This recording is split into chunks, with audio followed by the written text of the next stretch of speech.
On the morning of January 2nd, 2023, I would get good news. SLR 3805 would be taking the place of St. Lawrence Atlantic GP40 number 3008 on the 512 local for the week. So, with that news in hand, I headed for Oxford. Upon arriving in Oxford, I saw 512 just up the track in front of me.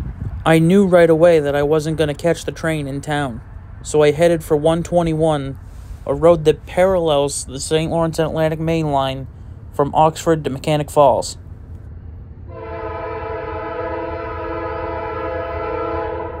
Not 30 seconds after my tripod hit the ground, 3805 rounded the curve with 512 in tow.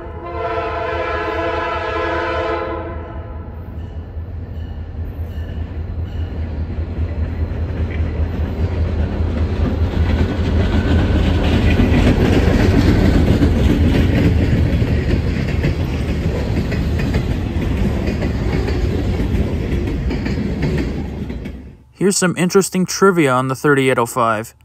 She was originally built as Southern Railway number 7002. At that time, 3805 was a high-hood GP40X.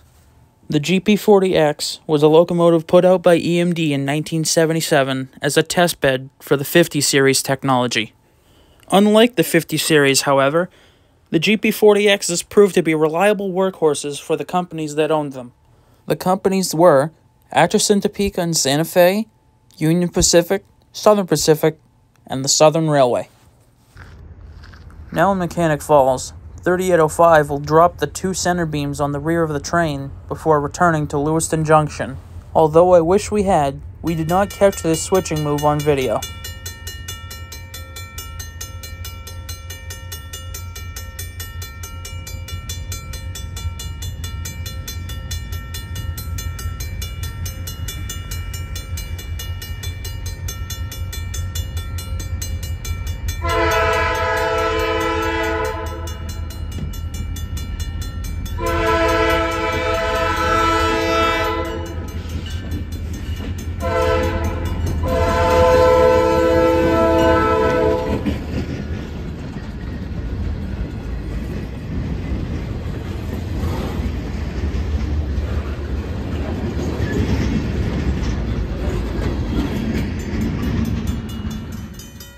Something you eagle eyes might have caught on to is the fact that the GP40X model had a flared radiator similar to that of the SD45. Now correct me if I'm wrong, but I believe that is to accommodate a bigger cooling system later installed on the GP50. And also, don't be that guy.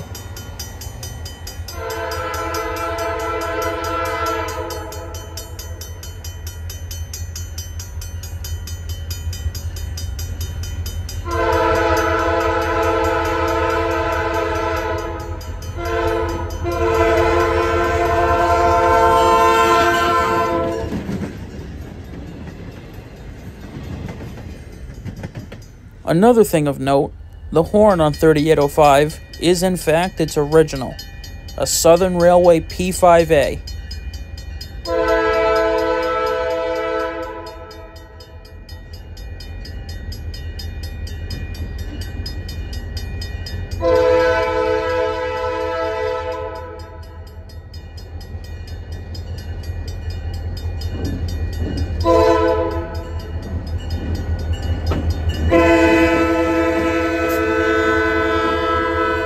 Some of you may say that 3805 has a fouled horn, and you would be correct.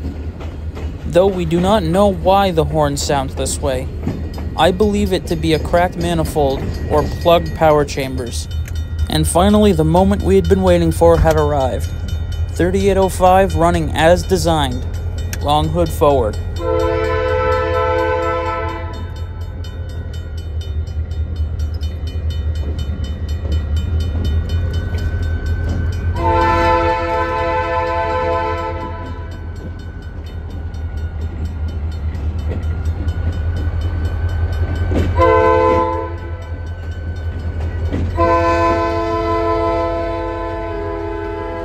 Now this doesn't happen with 3805 very often, as it is normally paired with an RM1 road slug.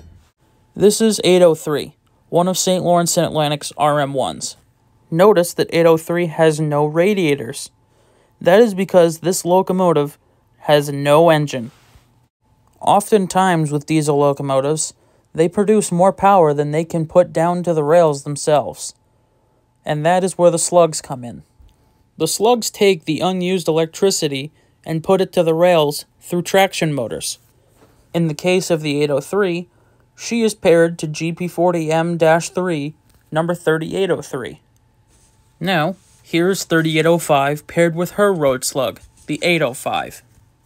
To show you the difference between a slug mother GP40 and a normal GP40, we'll need to look at the long hood end of the frame. And it just so happens that 3805 is currently all on its own, so that will be a very easy thing to do. Here's the frame end for the 3805. As you can see, next to the ditch lights, you have the electrical hookups for multiple unit operation. Just above the plow, we have the air lines for multiple unit operation. Now some of you will notice there's something else here that's not on other GP40s. There's another set of cables just below the ditch lights, and these are the slug cables. These are the wires that bring the electricity from the mother unit to the slug. And now we will watch 3805 switch one last customer before heading home for the day.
As 3805 goes to begin building the 393, we are heading home.